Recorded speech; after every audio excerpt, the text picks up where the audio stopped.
What if in your child's future, having 0.1 Bitcoin actually sets them up generationally? Because today, that's $11,000. What's the 1% chance that 0.1 is worth something in the future? Do you think maybe we could put $11,000 into that today? I think we could, and we'll set it aside for your daughter. You don't have to ever think about it again. And if you're wrong, it's $11,000 and you can hate me, but I'm your really good friend, so hopefully you won't hate me. And if I'm right, I think we go to the moon. All right, Jared Carpenter, welcome to Bitcoin for Millennials. Thank you, Bram. Lovely to be here. I'm putting my phone, as hopefully a good media person, on Do Not Disturb as we kick off. Thank you for having me. Maybe to start, just a big question to start. I wanted to ask you, why is Bitcoin such a big idea for you? And how do you think we can help people understand, the magnitude of this once-in-a-lifetime financial discovery? I came across Bitcoin in 2017. At the time, I was an executive director for a nonprofit that builds classrooms, builds educational infrastructure in Guatemala. And I was living between Guatemala and Washington, D.C. And when I came across Bitcoin, it was like, holy crap, you're telling me I can send money or send economic energy globally on a private network, essentially. I know it's a public network, but basically on this locked network that governments can't interfere with and TradFi can't interfere with. Because at the time, at this nonprofit, people for years would, and they're traveling from the States, for example, to Central America, are taking, as long as it's less than $10,000 in cash, you don't have to say anything. And so people are doing that at the organization. And then when you do try to send money in between, and this is just a microcosm, but between a US bank and a Guatemalan bank, you have to go through so many things. There's a tons of fees, it's T plus whatever. So the waiting times could be crazy. So when I came across Bitcoin, I was like, this thing settles in like 10 minutes and that's it. Holy crap. And the fees are so low. And we've seen that more recently, right? Where it's like, a wallet moved 1 point something billion and it was like a $3 fee. So I think for me, when I came across it, it really was a solution set to a problem that I had in that moment. And that I still have as I live between the United States and South America. And then why is it so hard for people or, maybe to wrap their heads around it? I'm going to paraphrase. I think what you were asking is, I don't think for example, I think in the United States, I'm going to use the United States as an example. People don't have the problem, therefore they're not looking for the solution. Because in the United States, you have Venmo or you have Cash App. And so to move money around, you think it's instantaneous. If you and I go out to dinner in New York and we both have Venmo and I get it because I want the points and you're going to Venmo me $50 for the beers and steak or whatever you had. I'm like, oh, Bram sent me the money. I got the money. I'm not seeing that on the back end. There's two TradFi banks that have to settle, right? I'm not it's not full settlement. And so I think people need almost like the real world problem to understand the real world use case. And I saw you just tweeted recently today about how, the SOV, right? The store of value narrative. And I think if you're in the United States and specifically, and you're on the US dollar, so you have like the world reserve currency, you're not seeing how things are changing. Whereas where I am in South America, if you're in Argentina, it's wild. If you're in Venezuela, it's wild because you're pegged to the dollar. So I think people who are on the dollar, they really struggle with it. And, you're in Europe, so you're maybe constantly thinking about the exchange rate. But one of the things that people globally don't understand maybe about the US, people in the US are not thinking about the exchange rate. A dollar is a dollar is a dollar, just the way you and I would say a Bitcoin's a Bitcoin is a Bitcoin. So I think when people kind of run into that, then they'll have the real world kind of like, when you have the real world problem, you're going to look for the real world solution, and that's Bitcoin. I think that's kind of where the difficulty comes in. Like you have to meet people where they are, basically. Yeah, I can't agree more. It's once you have the problem, the solution is like, holy crap. And I just think even for people in the United States now, I just said that they're not focused on the exchange rate, which they aren't. But as people who get near Bitcoin, even if they own $5 of Bitcoin, I always tell people own $5. People are like, oh, don't say that. Not financial advice. I've said that on my podcast, said that on YouTube, and people in the comments, you shouldn't give financial advice. I'm like, if $5 is financial advice, we have bigger fish to fry. Yeah, I agree. Yeah. But it's like, look, because once someone just buys $5 of Bitcoin, they're going to start looking at it. And I just recently actually put out an episode. This is not to shill, but I just think this is the most salient thing for people in the United States when it's like let me see if I can do the math right. Right. In 2020, you needed 36 Bitcoin to buy the average family home. And I'm going to try to remember and I think it was $350,000 for a US family home, single family home. 2025, the single family home has gone up $67,000. So now it's at $417,000. It's gone up about 20%. And homeowners are like, yes, you see, prices always go up. But in that same time, it's gone from 36 Bitcoin in BTC down to 3.5 BTC, right? 90% down. And if you follow that trend, even though the house could go up over the next 5 years in US dollar terms, it could go down to 0.35 Bitcoin. And so when you start to measure stuff in Bitcoin, I think the world gets really crazy. I think that's a nice bridge to talking about Bitcoin scarcity, right? Because people think real estate is scarce to a degree, right? You can always make more eventually. But yeah, how do you see Bitcoin scarcity as a unique characteristic for Bitcoin compared to other assets? Relatively they are different. You have gold, of course. And do you think this scarcity has, also like philosophical weight? Like, how can we help people to think about or kind of like visualize this scarcity as compared to these other assets, and not just as an argument for it's scarce so it has value? Yeah, that gets tough because like the idea of it's scarce because it has value, I feel like just resonates throughout human history. And right, I mean, most people listening to this have probably listened to the Bitcoin Standard or read the Bitcoin Standard, excuse me. When I read the Bitcoin Standard, it was like, holy crap. Like this is, I never had heard those stories about the seashells, for example, like the very famous seashell stories, and the rocks on the islands. They're like, they were really hard to create, therefore they had value. And so beyond the scarcity, I often go back to just the idea of the proof of work. I recently was working for Compass Mining and Bitcoin mining for about almost 2 years, and when you think about the proof of work, that's what I think about. So if you go back to, and I think talking about real estate really helps people because it's something physical. But if you think right now that to build a house and then sell it, I guess we're getting away from like the amount of US dollars you need to build it and then sell it. But if you build it and sell it, it's about $417,000 in the United States, the average single family home. And right now, if you build it, basically run the proof of work algorithm, do the SHA-256, and you do that right now, it's $120,000. And that price, obviously, the Bitcoin price needs to stay ahead of the amount of money it takes in energy and overhead and CapEx and OpEx to run Bitcoin mining. But that's kind of the way I think about it. And when I've tried to explain Bitcoin, sometimes if people really want to get past, okay, scarce, because I think people do wrap their heads around the idea that something is scarce, therefore, because it's scarce, it's valuable on some level. Obviously, if you and I meet up for a pint and paint, and you and I each paint something, probably not worth anything, even though they're one of ones.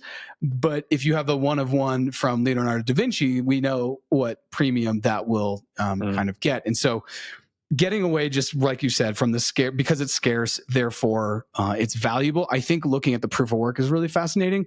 And one of the trends, and I tweeted this the other day, one of the biggest trends moving forward is just going to be energy. We have to create more energy to basically support two things. One is AI. It's needing more and more energy. They're turning on nuclear power plants in the United States to be able to, put that energy into the proof of work for what you're going to get out. And then the other one's Bitcoin mining.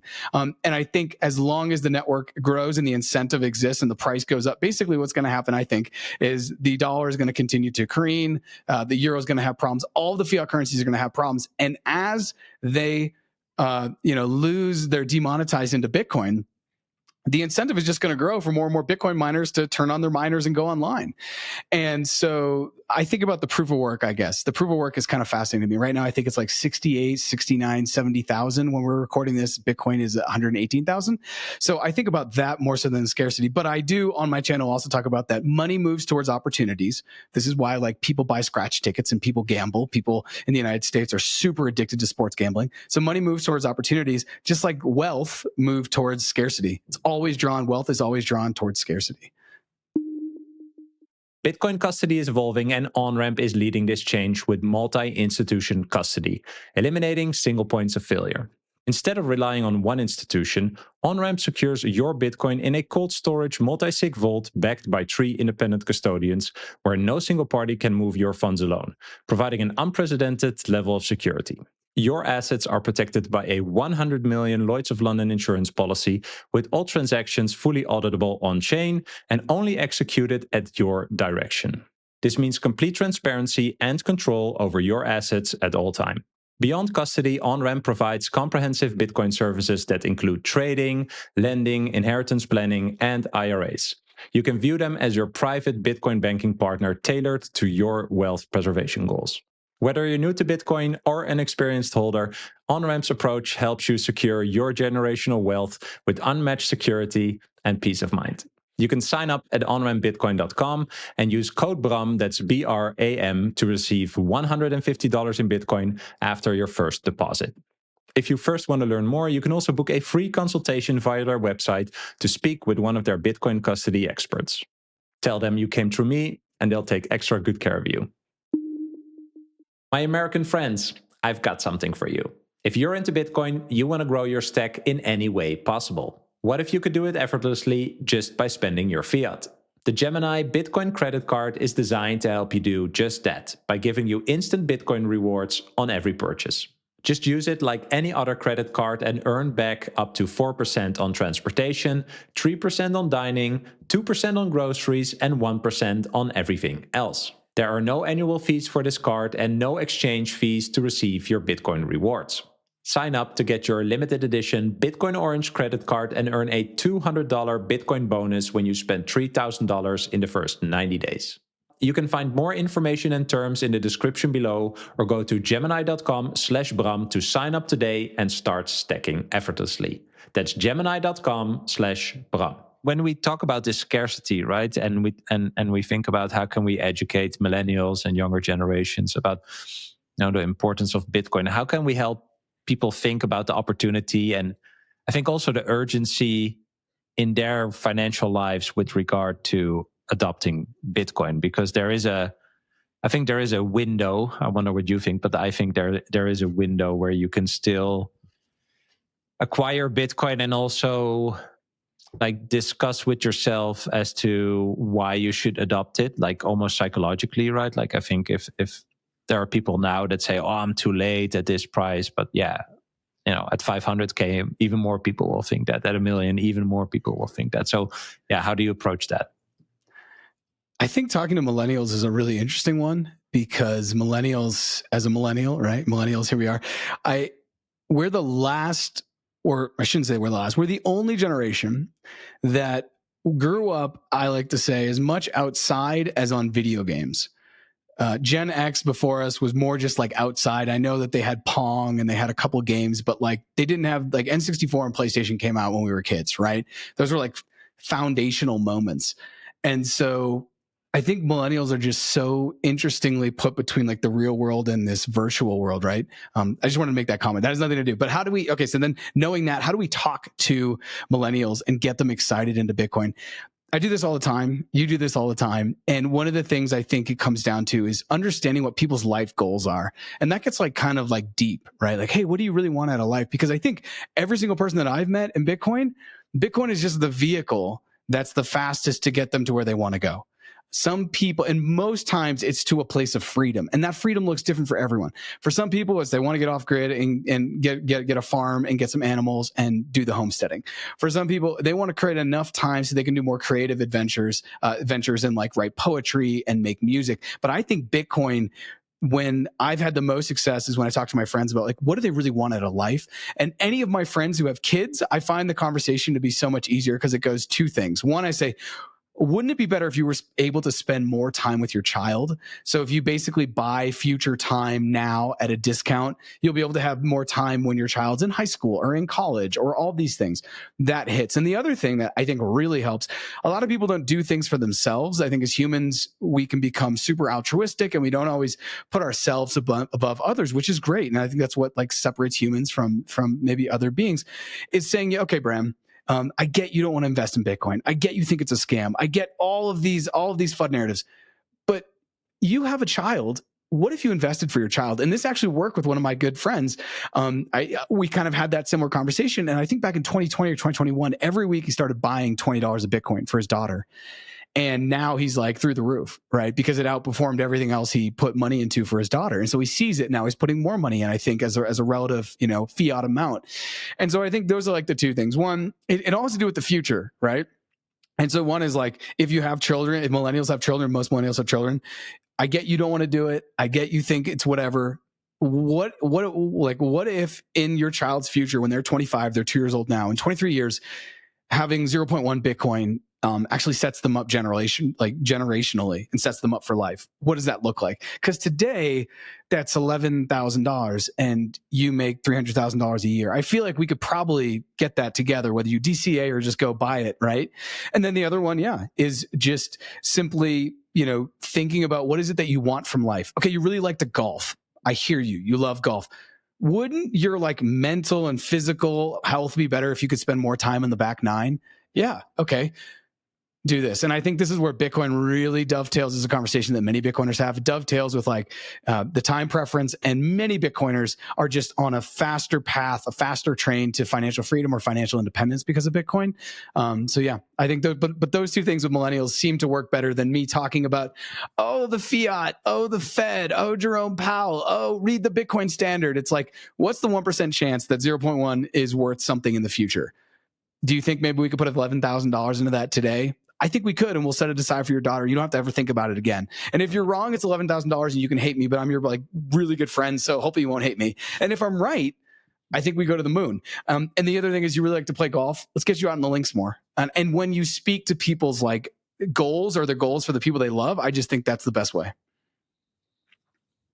So how have the replies been when you tried that? You just mentioned your friend. Like, are there any other examples where it worked like that? And what do these people ask you now? So you've done this too, and I'm going to ask you the same question back. The podcaster in me wants to like shoot you so many questions, right?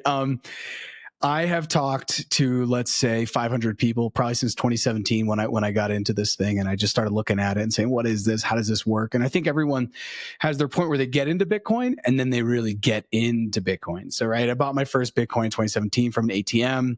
I didn't even know that Coinbase existed. I just wanted to kind of like get going as soon as possible. There's a Coinbase ATM. I took $200 of fiat out and I put it into the machine and I scanned a QR code and I had Bitcoin. And from that point, I started to talk. And in 2017, when you were talking about Bitcoin with people, it was super fairy dust. The US government was against it. All of the talking heads were against it. Basically, anyone on Twitter who just got into this like two or 3 years ago to be 100% in 2021, if they have a big voice in financials, they were super against it, right? So you were really fighting the waves. And I would talk to people and they would just thought I was crazy. It wasn't until 2020, 2021 where the thing goes from around 3,000 to 69,000. I think more people started to take me seriously. And I think one of my I've had a couple good successes of for every person, I'd say for every 100 people you tell, two people are going to listen, one person's actually going to do something.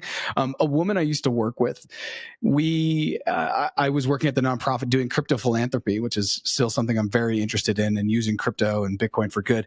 And I said, I think you should do this. We're on the same age. I kind of, gave her some spiels, fiat's going to go down. She listened to me a little bit longer, so I was able to go farther down the rabbit hole with her. I gave her some secondary things to think about, and I just kind of left it there. And she hit me up, I don't know, a couple months later. And she's like, yep, I'm buying 1,000 a day. Not 1,000 a day. I'm buying 1,000 a month. And she hit me up not even 2 or 3 months ago, when it was 110. And she just sent me a screenshot because she tracks she's very financially literate. She tracks her investments. And, her net worth had grown exponentially relative to if she didn't have Bitcoin, right? I think the thing that's happening now for millennials specifically is they've now had at least 2 cycles, because 2017, it really hit mainstream. Even if you didn't want to hear about it, it was around and it was a thing. 2020, it really hit. And now, it's government discourse. So millennials have had 8 years, and the opportunity cost of them denying their action or having inaction is just becoming more expensive. And so I think the conversation is always getting easier, right? But at the same time, you then get to this thing where it's like, am I too late? Right? You said this too. It's 500,000. Yeah, that would be a defensive argument. Yeah. No, man, I'm late. Yeah. And I tweeted this, and I'm going to keep going back to Twitter because it's how I'm thinking these days. But it's when Bitcoin hit 1,000 in 2015, everyone was like, oh, it's too expensive. Right? In 2020, when it hit 10,000, oh, it's too expensive. It's just added to zero. It's too expensive. I'm too late. When it's now 100,000 in 2025, oh my gosh, it's way too expensive. I'm way too late. And I tell all my friends all the time, because when they ask, I'm like, when it hits 1 million, I just can't. You can't get mad at me. I create content on this. It's all I talk about. I've been telling you, I've been willing to sit down with you. So I think the FOMO is going to peak, and I don't know when that is. I don't know if now, for essentially in the US context, if the 401k is allowing that to happen is going to be a thing. I podcasted about that 4 years ago and said, Bitcoin is the 401k for millennials. Like, you don't need to worry about all these other things and getting a 1% taken out, which compounds over years and takes 30% over your life. The successes. That was a huge success with one of my colleagues. Another success was this past fall. So it was September of 2024. A good buddy of mine calls me. His wife has been working in corporate America for a while and just stacked a bunch of stock. And we had about a 2-hour call and we talked about stuff. And I talked to him directly about his children. I was like, dude, you've got these young kids, man. Like, what if we set them up? What if we get them a certain amount of Bitcoin that we think is going to be good? Like, I think we could do that. So he sold a bunch of his wife's stock. They were in agreement and he bought a Bitcoin. And it was like 65,000. And he's like, I don't know, man, this is near like the last cycle's all-time high. I'm like, trust me, you're going to be good. And I said, the only thing is you have to hold it for at least 5 years. That's the only thing I ask. If you sell it earlier, you can't get mad at me. If you sell it after that and it's down, you can get mad at me all you want, right? He bought one. It went from like 60 to 80. Sold more of his wife's corporate stock. She's been working for a broadband company in the United States for a while. And now he's up to 3 Bitcoin and he's going for his 4th because he wants one for both of his kids and he and his wife. So he's kind of like gotten a little taste and seen it. And he's also gone down the rabbit hole a little bit. So I think going back to like that $5 thing, I think whether it's $5, $50, 5,000, or like my buddy who's almost got almost 500K in this, once you start to see how this works, I think it's crazy. And the biggest thing I'm interested, right? This is a tipping point. If you think about Malcolm Gladwell for millennials, is I do believe in the next 12 to 60 months, we're going to go into a recession. I don't mean to be a doomer. It's just everything is way too hot. It's way over leveraged. The debt is crazy, especially in the US. If we go into, this is the thing I'm most fascinated. If we go into a recession, shit hits the fan. Pardon my Spanish. Okay. If Bitcoin goes up and not down relative to other things by like a large margin, because people see it as the gold and silver now, and people rotate their equities into that and their bonds or whatever else they have, it will be over. At that point, millennials will have to say, holy shit, I had my 401k or I had these other retirement vehicles. Those all went down 60%, but Bitcoin only went down 20%, right? And it's a more liquid market. And some of these other companies that I had actually just went out, they just went out of business. And I had $100,000 and it just went belly up, So I think that will be the tipping point where all millennials kind of get off zero and get off the ego trip, which is I think I'm better and I know better. So who or what has been most influential in shaping your views on money and risk and building wealth? I couldn't even answer that question myself, so I wonder. I think there's a couple guys and they know who they are. So if they're listening to this, I'm not going to call them out. They live they're off grid. They've been financially free. One of them's been financially free since his late 20s. And he taught me a lot about money and financial freedom and financial independence. And I think they've really influenced how I think about money as a tool to kind of get the freedoms you want in the world. And like I said, that looks different for everyone. And so, yeah, I would say those two. And then when I think about Bitcoin, I think the Bitcoin standard was absolutely massive.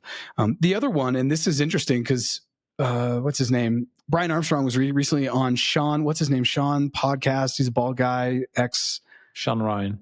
Thank you. Yeah.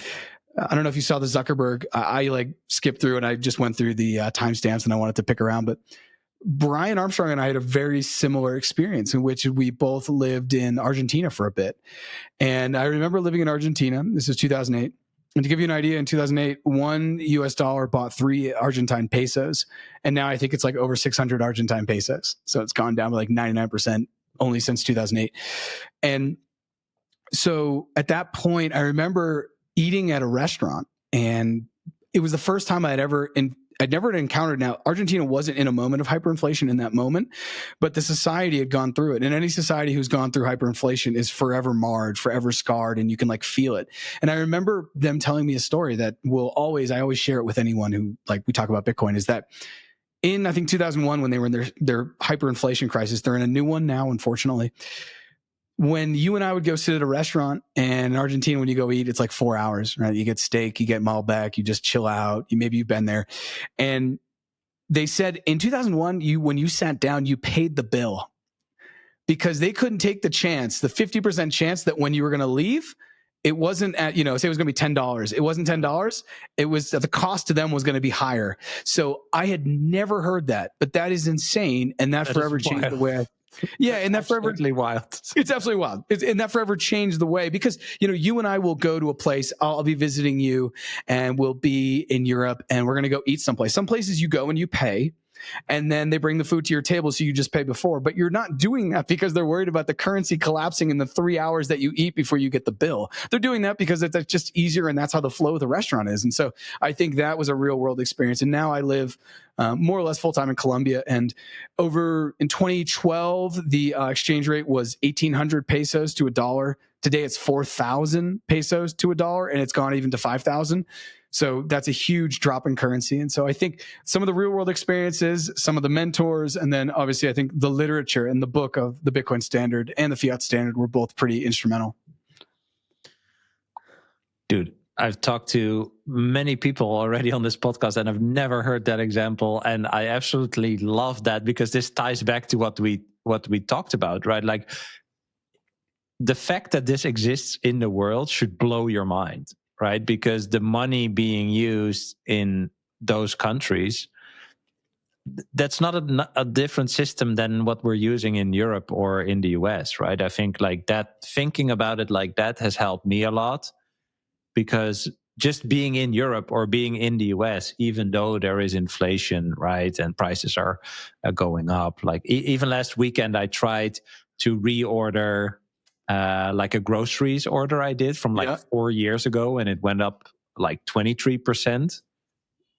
Just as just as an exercise, I thought like, okay, I'm going to add everything to the cart again. I was like, whoa, holy shit! Like, so it is also happening, but it's at a slower pace. If I may, the thing about money that's super interesting, because is there's nothing else on the planet that essentially everyone is after. Right? Maybe you could say water, but people don't think about that unless obviously you're in a watertight situation, right? But everyone basically on the planet works, I'm going to throw a number out. Maybe some people don't, some people do. Some people work 80 hours, some people work 20 hours, but you work about 40 or 50 hours a week. Let's just say that, okay? And so over a month, I don't know, 180 to 220, and now I'm going a little bit more than the 40 to 50 to 60. But the point is, you work, let's say 200 hours a month in getting this thing, which is fiat currency. And I would say the average person, this goes back to financial literacy, which is where I think most people who are financially literate found Bitcoin. And when they found it, it was easier for them to like get into it. But you work, let's say 200 hours a month. If I work 50-hour weeks, okay? And the average person who works 200 hours a month, they don't spend maybe 5 minutes in thinking about how to manage the money. And that to me is fascinating when I just think about money in general. What else would we spend so much time on and then not take care of, right? From like a financial literacy, right? Because you got to make the money, then you got to manage it, then you got to grow it, and then you got to maintain it. And that's the game. And really with Bitcoin, once you buy it, you do all four, as long as you don't sell, right? And I have my Just HODL t-shirt. I put on this t-shirt, but like, that's a really tough thing. And in the fiat standard, then you have to figure out how to invest and do all this thing. But like, once you then change into the money, and if you just keep it, that money is going to get better. But it's fascinating to me from like a financial literacy perspective. And I talk to a lot of friends about financial literacy. And then normally that's another route to then get into a Bitcoin conversation. But there's no other thing. I mean, that's like going to the gym for 3 hours a day and never worrying about your nutrition and doing like cocaine and beer, like drinking beer, doing cocaine and like eating McDonald's. But I'm going to go to the gym for 3 hours a day. That's the same as like going to work every day and not thinking about how do I, once I make the money, manage it, grow it, and maintain the growth, right? And I think that that's where like Bitcoin's also like a lazy solution. Bitcoiners will be the first, like real Bitcoiners will be the first to tell you they're not investors. They're just like saving in a better money. You know, investors are people that are like looking at charts all day and thinking about the Fed rate and thinking about like the premium to NAV and all this other fancy stuff with business talk. If you want to self-custody your Bitcoin stack, I recommend the Blockstream Jade Plus. I've been using this premium Bitcoin-only hardware wallet for a few months now, and I love its design and ease of use. What makes it stand out is its open source hardware and software, and Blockstream's unique genuine check, which makes sure that your device is authentic. No backdoors or compromises. You can connect with the Jade Plus however you want. Bluetooth, USB-C, or you can go fully air-gapped with its built-in camera for cable-free QR transactions. The metal case feels solid and the color screen is easy to read. And it connects with your favorite Bitcoin apps like Blockstream Green, Sparrow, and Electrum. Get your Jade Plus today at store.blockstream.com and use code BRAM to get 10% of your entire order. Let's talk about something that not a lot of people think about before it's too late. Where are you storing your Bitcoin seed words? Are they truly secure? I found my solution with StampSeed. It's an elegant all-in-one titanium plate solution with no separate pieces to lose or manage. Your seed phrase gets permanently stamped into pure titanium that withstands fire, survives water, and lasts for generations. Unlike shallow etching methods, StampSeed's patented tools help you to deeply stamp every letter for permanent readability, protecting your financial legacy. When you order a titanium seed plate from StampSeed, you can also upload a custom design or your logo to customize the back of your plate to make it fully personalized. Paper seed phrases are a disaster waiting to happen. Secure your Bitcoin with StampSeed for decades to come. Visit stampseed.com and use code BRAM, that's BRAM, to get 15% off your order. If the United States continues on the path where it's going right now, I don't know. I mean, between stocks and real estate, I just don't think that they're good long-term investments for different reasons. And I think there's also another tipping point for millennials specifically, who have been told by their grandparents that real estate's a good investment, who have been told by their parents that real estate's a good investment, who will then buy real estate and like put the picture up that's like, I did a thing. And I talk about this a lot on my channel. They're going to wake up and realize real estate's a raw deal. And I'm not talking about like having a real estate portfolio and having doors. I'm talking about having a single family home and dumping money into that, and your equity is actually not going up.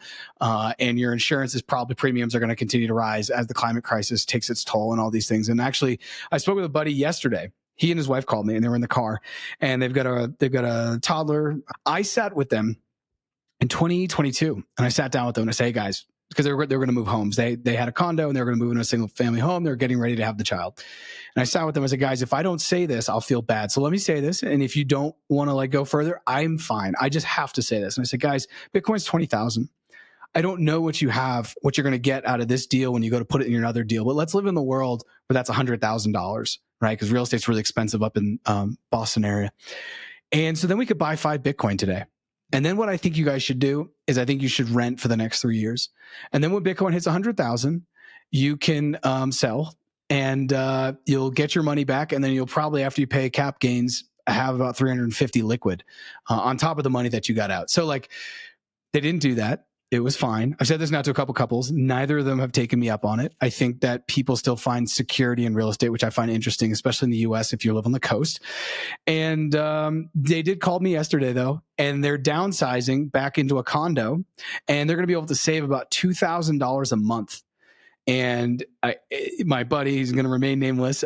He was like, yeah, I'm really excited to then look into putting that into investments. And he knows that part of that will be crypto or Bitcoin, which I think is just really great. So I think the other tipping point for millennials specifically is when they realize they've been paying a mortgage for 15 years and they've just been getting the bank richer. And that up until like the 20th year is really when you actually start paying more principal than interest. So I think that's another like interesting tipping point where we talk about ownership. Do you really own this? No, it's actually like a loan from the bank. The bank's letting you stay there because you're paying the mortgage or the mortgage company. So I think that's another really interesting tipping point that's going to happen for millennials specifically. And I hope they don't have to wait till Bitcoin's $1 million.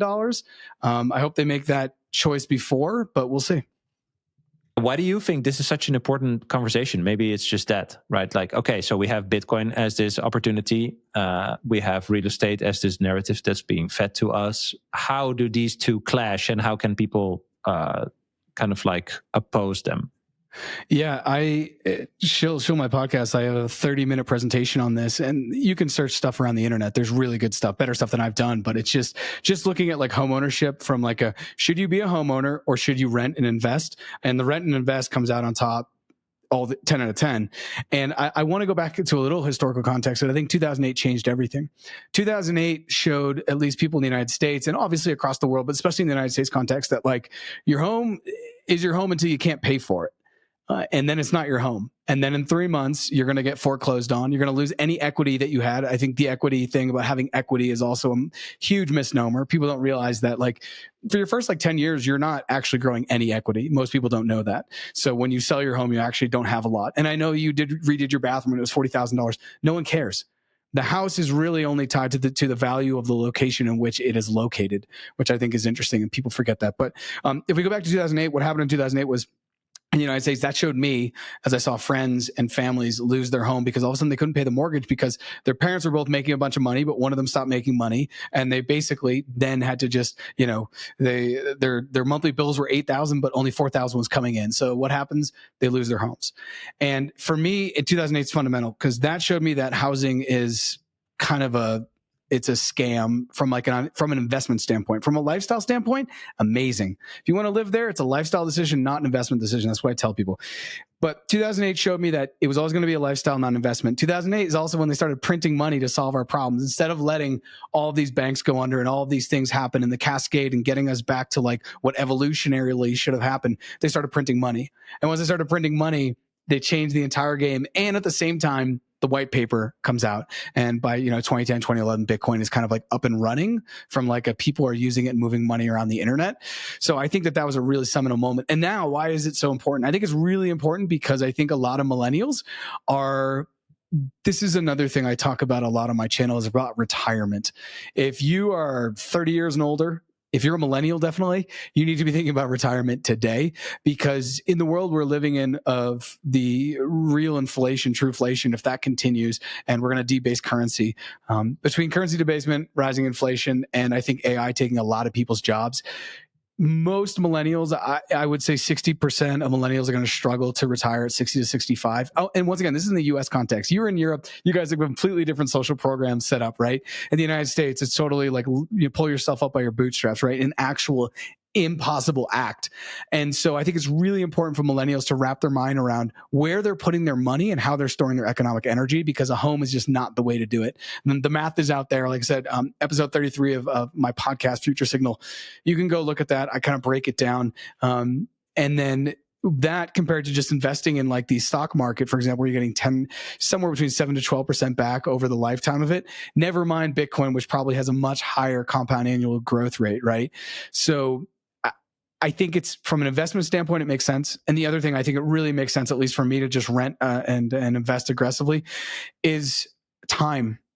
All of my friends who have homes, they spend all of their weekends fixing up their homes. And this is very Americana. This is very, going to Home Depot, the white picket fence. We got to have the lawn this way. This happened. Oh, the gutter fell off. I got to do that.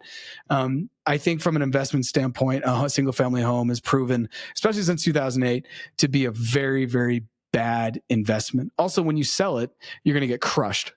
People don't take into account cap gains. If they don't set up a trust, most people don't do that. And beyond cap gains, there's also selling fees. And you're also dealing with a market. Some of the best real estate in Massachusetts, which is some of the best real estate in the world, was on the curve of Massachusetts. And a lot of that is being reclaimed by the ocean. There's like that video of, and if you haven't seen it, I'll send it to you. It was like a $2.1 million home, beautiful beach in Massachusetts, unbelievable real estate. And over the last 20 years, the ocean just came. And eventually somebody bought it, I think, for like $150,000. So now it's gone down 90% in value. And then in the last like 5 months or something, the county basically came and said, this is too dangerous. We're demolishing it. So real estate as a store of wealth, that narrative is completely shattered. It does not work. It is not actually storing your wealth. If anything, you're losing money, because not only are you actually losing money nominally, but in real terms you are. And then the opportunity cost of just not buying Bitcoin is, as we talked at the beginning of this, it's getting worse every year. So yeah, I think if there's one thing I talk about with millennials most, it's probably that. People are like, oh, you don't want to pay someone else's mortgage. And something we haven't talked about too, for me, is just risk. Your risk profile is so high when you're owning as opposed to renting. Because if I lose my job and I'm renting, I just get kicked out and I have to figure that out. If I lose my job and I'm an owner, I may actually lose all of the equity if I have equity. And it's just going to be a much worse decision. And I think millennials are the generation that really kind of kicked into flexible living and the idea of wealth being time and being experience. And Gen Z is taking that concept and running with it faster than we have. Because a lot of them are not actually getting into mortgages. And a lot of them are maybe because they financially can't, and other because energetically it doesn't align with their lifestyle. How do you think younger people nowadays can actually find this signal through the noise and educate themselves on finance and economic topics? Yeah, I think first off, being able to have surplus money to invest is an absolute privilege. So just having that money, $50, $500, $5,000 a month, whatever it is for you, is a super privilege. And then as I went back to like the financial literacy tenets, right? You're going to make it, you're going to manage it, you're going to grow it, and you're going to maintain the growth. Most people don't even get to the manage. So then how can they grow and then maintain growth? I think that everyone probably, like, if you're listening to this and you're like, oh, you want to learn more? Well, I think listening to podcasts has really helped. Finding disparate opinions. Clearly right now, if you're not financially literate, this is the truth, and it's a raw truth. People around you are not financially illiterate. That's like the truth. As you become more financially literate, you will be drawn to more financially literate people who are not going to spend $300 at the nightclub on Saturday because they're going to invest 250 of those dollars, and maybe go have a beer and a pizza because they see that the future value of the setting aside current fiat money for future time is worth everything. And so I think if you're listening to this and you want to improve your financial literacy, like I said, this is the raw truth. You're surrounded by people that also have no financial literacy, and that's okay. It's not a bad thing, but that means you need to probably get out of your comfort zone and go find other things. So that's podcasts, that's YouTubes, that's blogs. There's so much good independent content being built out there. This podcast being one of them that just talks about different ways to store economic energy and think about the future differently. I think it's all out there. And I think now with ChatGPT also, there's really no excuses because you can just turn on ChatGPT and start talking to it. Hey, ChatGPT, I'm 28 years old. I make $50,000 a year and I have $100 left over every month that I want to invest. How should I get into this? Talk to me as though I have no idea and no financial literacy background. Also, can you recommend me 5 books I should check out and 3 podcasts? Thanks. That took me 3 minutes, right? So I think that's a really important thing. And I tweeted this the other day, but like the people who you're surrounded by influence everything. And this is very cliche, like you are the 5 people you most hang out with. But if you hang out with a bunch of CrossFitters, you're probably doing CrossFit and or fit. If all your friends happen to just do like running, you're probably a runner. If all your friends are retiring by the time they're 40 years old because they've been financially literate and investing since 25, you're probably also happening to do that. And so I think that if you're not there and you're listening to this, it's okay. You just probably need to get outside of your immediate circle, even if it's your virtual circle, and find people. Because I know as I've, talked with some of my money mentors and dove down this, I found so many people globally, and we have chats and we're constantly talking about different things, what to invest in. Obviously, I am the Bitcoiner in all these chats, but there's, you have to get to the manage, and the manage is budgeting, the managing is understanding taxes, the manage is, hey, if you're in the US, you probably need to have an LLC, a sole prop LLC. Right? Because then you get to write off so many things. Just like all those things, but all the information's out there. And thanks to podcasts like yours, people are finding that information. If you look ahead at like the next 5 to 10 years for Bitcoin, how do you see adoption evolving and what makes you most excited for the coming years? Was one of the things I was thinking about, like in my mass adoption, and I have a list of like 10 things that I want to happen. One of them was being able to use Bitcoin as collateral, not even just crypto, but Bitcoin as collateral to buy real estate. I think that that's interesting, and that's basically already happened. I don't know if I think it's been signed into law. I don't know if you can do that. There are already like private companies where you can go give your Bitcoin and they give you a rate and you figure that out, and then they help you collateralize to get real estate. I think that that's interesting because I think the long-term goal is to not sell your Bitcoin, but to leverage it in ways that are going to be good for your financial future. And then I'm also like, I'm really excited for the day, and I don't know how long this will take, when basically and once again, this is a very US focused comment, unfortunately. I think many of your listeners are probably from the US. When you can open up your Chase, your Bank of America, your TradFi app, and you can essentially buy Bitcoin and take it out and put it on your own wallet, your own cold or hot storage, your own wallet that you own the keys. That to me is going to be a big moment. I think that that's really exciting. That's getting everyone closer to like a sovereign future, which I think is very important in the world that we're heading towards, of like Palantir, for example, in the US, being able to like know everything that we do. I think having Bitcoin in a cold storage is going to be exponentially important and may even fetch a premium. I could see a world where Bitcoin's $2 million and I meet you in a back alley and I give you the, and I have my bodyguard, you have your bodyguard, and I give you the thumb drive and I give you the, where I give you the seed phrase. And then you open that up in front of me on a new, wallet that you have, and then you wait till you transfer that to a new wallet or something. I could see where having Bitcoin on cold storage outside of like the potential surveillance state could attract like a 10% premium, because it'd just be economic energy that the government doesn't really like can't control or track. I'm not sure if I'm excited for that. Those are just like things I'm seeing in like mass adoption.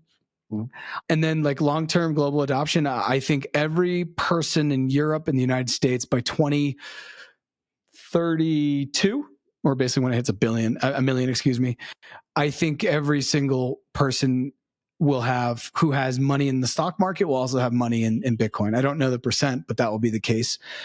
Just from like a holy shit, I slept on this for too long. Let me like actually get some of this, right? My like grandson's been telling me about this for 15 years and now he has a yacht or whatever. Like, why don't I finally do this? Yeah.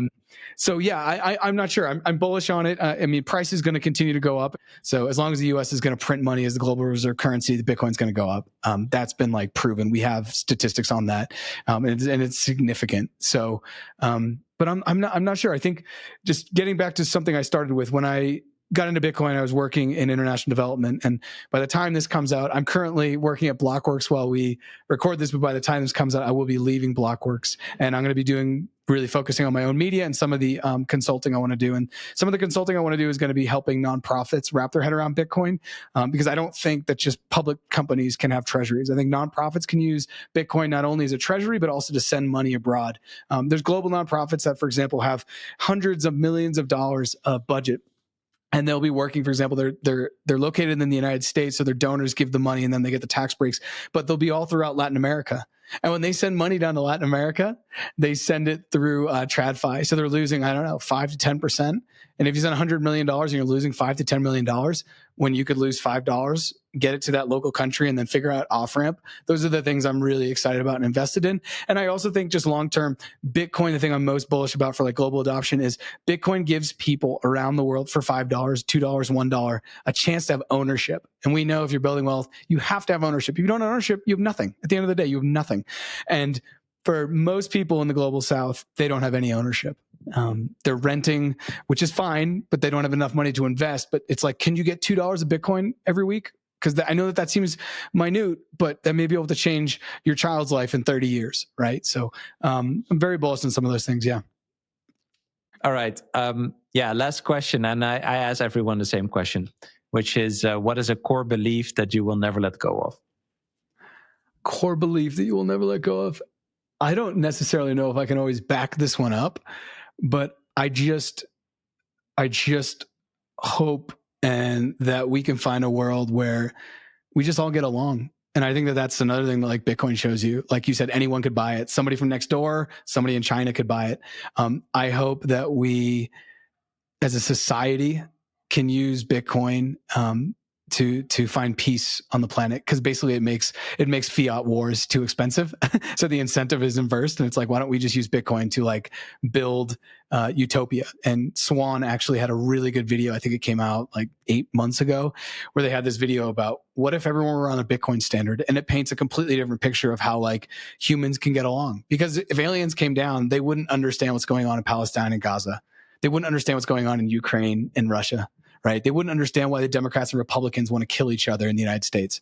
They'd be like, you guys, like, you have so much more in common than you actually do, than you do a difference. So my greatest hope is that Bitcoin can hopefully level the field, make war financially not incentivized, and hopefully unite people. Very, very hippie. And like, I feel like I just hit before I said that, but that's something that I think I'm really passionate about. And that's something I'm not going to ever let die when it comes to Bitcoin.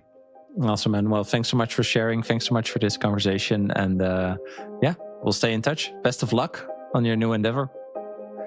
Thank you. Thanks so much for having me on, Bram. And I will see you on X. Yes. Cheers. I hope you enjoyed this episode. If you did, you can click here to find more just like it, and click here to find all Bitcoin for Millennials podcast episodes. Also, please like this video if you want to help shine a light on the message of Bitcoin, and subscribe to my channel to stay connected. I hope to see you for a next episode. Bye.